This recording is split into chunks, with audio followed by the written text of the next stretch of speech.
Halo Tribuners, kembali lagi di program acara Tribun Solo On Camp, dan pada hari ini kita akan ngobrol bersama seorang relawan dari anak Gunung Lawu, Mas Budi Santoso. Nah, dan saat ini kita sudah tersambung dengan Mas Budi. Nah, selamat sore Mas Budi, apa kabar? Selamat sore, kabar baik. Salam Ya, sejahtera selalu, Mas. ya. Nah, Mas Budi, ini gimana Mas nih kondisinya di Cemoro Kandang nih Mas pada hari ini gitu, Mas bisa diceritain gitu? Untuk kondisi saat ini, cuaca sangat bagus, Mas. Cuaca sangat bagus sekali dan aktivitas pendaki juga dari pagi tadi juga lumayan banyak juga, dan juga dari Cemoro Sewu. Nah Mas, ini kan relawan sendiri kan juga membantu pendaki juga ya Mas, kalau misalkan ada eksiden dan sebagainya gitu Mas. Nah, kemudian Mas ini untuk yang misalkan dari yang kasusnya kemarin gitu Mas, itu dari pihak relawan gitu Mas, terus bisa diceritain Mas untuk kisahnya sendiri pada saat misalkan membantu pendaki yang misalkan tersesat atau misalkan hilang gitu Mas. Jadi kan kita stay-nya di pos, Mas. Jadi kalau hal-hal seperti kejadian-kejadian kemarin itu memang harus istilahnya ketika ada laporan baru kita bertindak begitu, Mas. Jadi kemarin ya juga ya ada beberapa laporan, akhirnya kita koordinasi, ya akhirnya kita kirim tim awal kan, tim TRC itu untuk meng-cross check ke TKP kan gitu, Mas. Nah itu kemarin dapat informasi yang hilang atau istilahnya informasi pendakian yang hilang itu jam berapa Mas itu Mas? Kalau yang untuk kejadian kemarin itu? Itu jam 9.23 itu, Mas. Itu justru yang memberikan info itu Mas Keli. Mas Keli itu yang mungkin stay di Argo Dalam sana. Dan Mas Keli pun mungkin juga dapat info dari pendaki kan. Mas Keli langsung melaporkan ke rekan-rekan, akhirnya langsung kita sikapi seperti itu. Berarti awalnya dari pendaki, kemudian itu pendakinya itu melapornya aneh ya Mas ya kemarin Senin ya Mas ya, atau mungkin kalau dari rekannya Andi Sulistiawan ya mungkin hari Minggu malam sudah melapor, tapi ke base camp Cemoro Sewu bukan, karena rombongan itu naik dari sana Mas, dari Cemoro Sewu. Hari Minggu, kemudian hari Senin kemudian di cross check sama tim ya Mas ya untuk ke atas gitu. Iya, hari Senin itu malah beda-beda. Kalau dari Cemoro Kandang sendiri beda laporan, Mas. Yang jelas kita justru dapat info laporan dari Mas Kli itu tadi.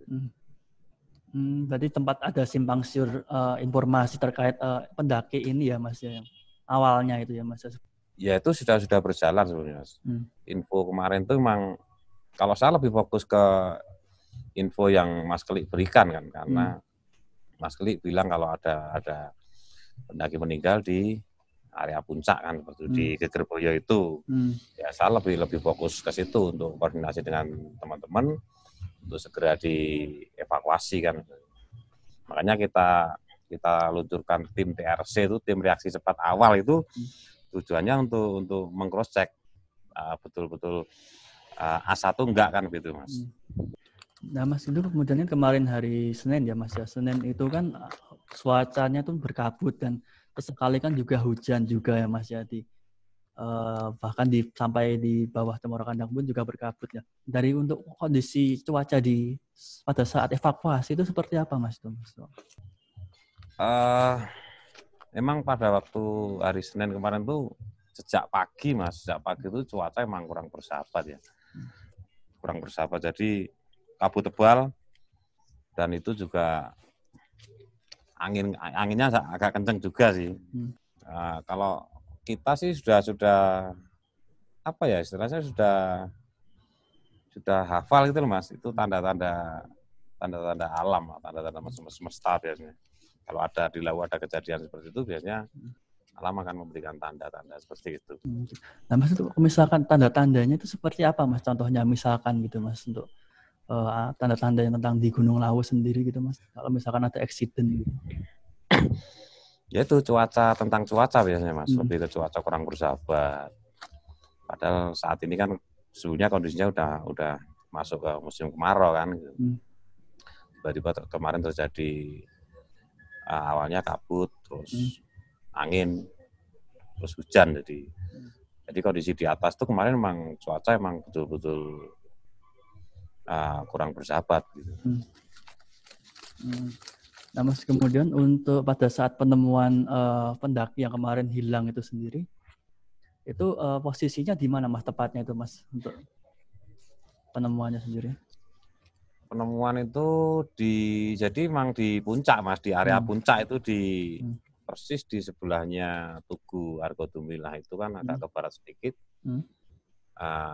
Gegerboyo itu kan istilahnya kanan kirinya udah jurang gitu.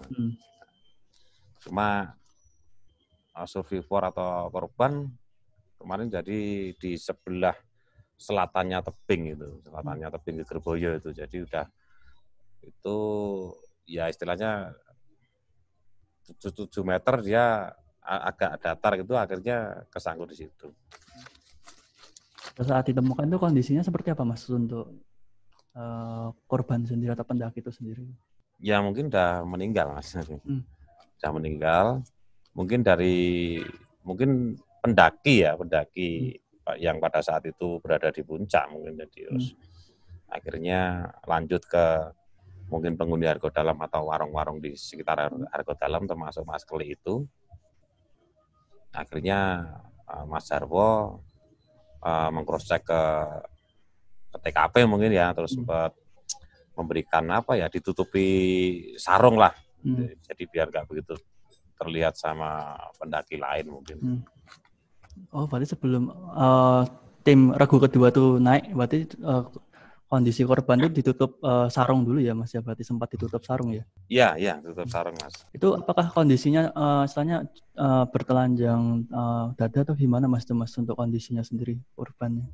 Jadi telanjang ini Mas, kaos sama hoodie jumper itu yang dilepas jadi ya. Tapi dia masih memakai celana jeans warna hitam. Nah, dengan kondisi pendaki yang semacam itu Mas, itu dugaannya gimana Mas untuk dugaan dari pendaki sendiri? Apakah ada dugaan mengalami hipotermia atau semacamnya gitu Mas?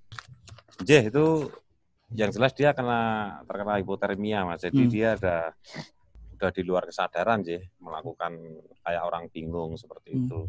Jadi itu sejak minggu paginya itu dia mengalami hal seperti itu, sempat kebingungan dia jadi. Banyak info dari pendaki, ketemu sama Andi Sulistiawan itu dengan kondisi bingung. Nah Mas, kemudian kan juga sempat korban sendiri kan juga sempat menemani temannya juga ya Mas ya pada sebelum menghilang itu. Ya mereka rombongan 6 orang Mas. Jadi akhirnya mereka memutuskan camp di area Argo Dalam, tepatnya di dekat rumah botol itu. Nah, tepatnya di situ. Terus pada jam 3 pagi nggak tahu mungkin Andi merasakan kegelisahan atau bagaimana dia keluar dari tenda kan. Setelah akhirnya yang teman wanitanya yang pengen pipis itu mengetahui dia udah berada di luar tenda gitu. Ketika dia ditinggal pipis sama rekan ceweknya itu, ketika mau kembali si Andi sudah nggak ada gitu. Rekan-rekannya sempat mencari juga sebetulnya, tapi ternyata nggak ketemu kan. Jadi mungkin mencarinya beda arah mungkin kan. Nah Mas, kemudian untuk proses evakuasinya sendiri Mas, itu memakan waktu berapa lama Mas itu Mas? Itu sampai survivor sampai bawah itu sekitar 12:30 Mas, jam 12.35. Sedangkan saya menerjunkan tim TRC itu yang dari Cemoro Sewu ataupun Cemoro Kandang itu sekitar jam 11. 11 siang itu sudah kita sudah menerjunkan tim untuk menuju TKP. Berarti hampir 12 jam lebih ya Mas ya berarti ya untuk evakuasinya sendiri. Iya, karena juga terkendala cuaca, Mas. Saat itu sempat break sebentar karena menunggu cuaca kondusif. Setelah cuaca kondusif baru kita turunkan. Itu pada waktu penurunannya itu ditandu atau semacam apa Mas itu pada waktu penurunannya sendiri? Iya, ditandu, Mas. Ditandu. Kita tandu. Dari puncak Mas sampai ke bawah atau istilahnya dari TKP. Dari TKP.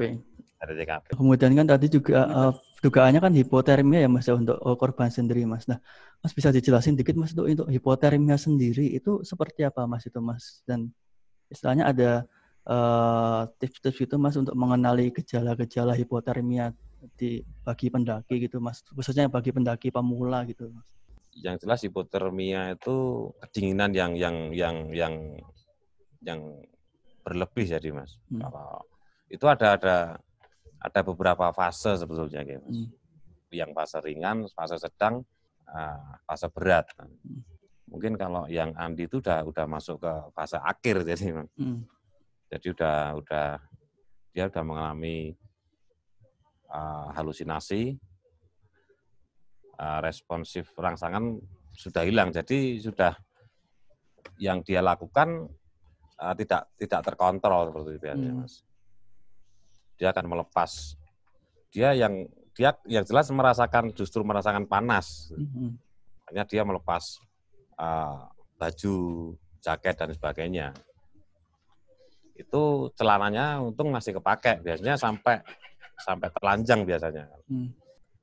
Berarti ada tempat menemukan pendaki yang meninggal hipotermia dengan kondisi semacam itu ya Mas ya? Iya.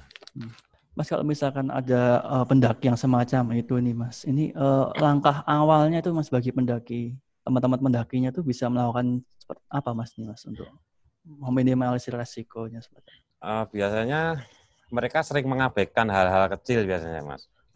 Semisal biasanya kalau hipotermia itu seringnya pada waktu musim penghujan karena baju basah, celana basah seperti itu.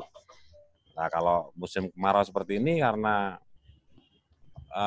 mungkin dengan berkegiatan berjalan itu kan kita juga mengeluarkan keringat.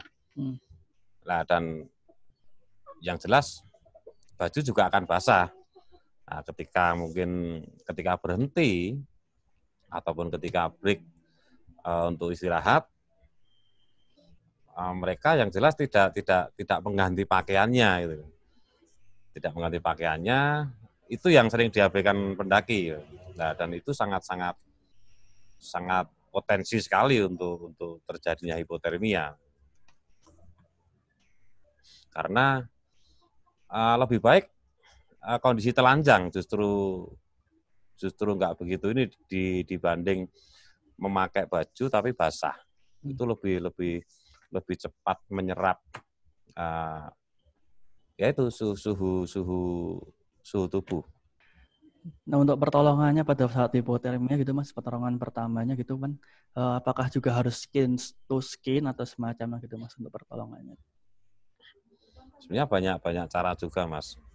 Ya paling tidak kita harus segera mengganti pakaian yang mereka pakai. Pakaian yang basah harus segera diganti dengan pakaian yang kering ya.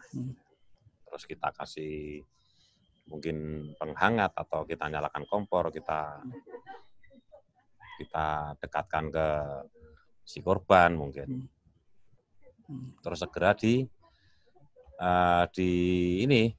diselimuti atau pakai thermal blanket kan seperti itu.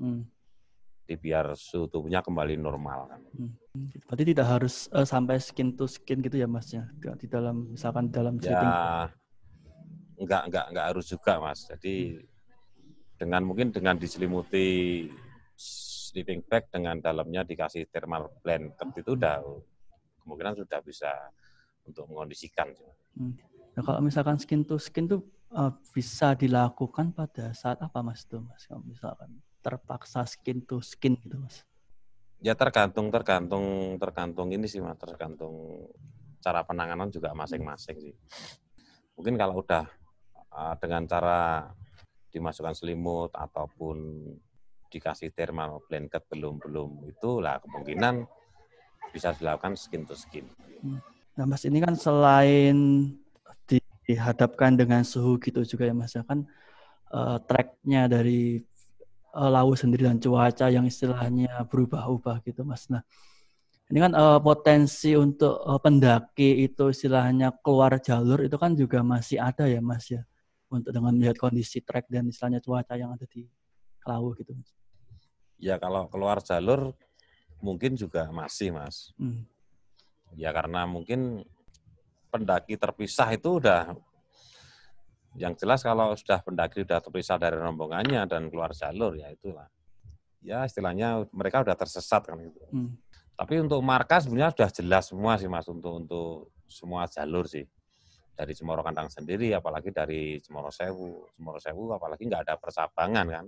Nggak mungkin kalau lewat Cemoro Sewu sampai tersesat itu kemungkinan kecil gitu.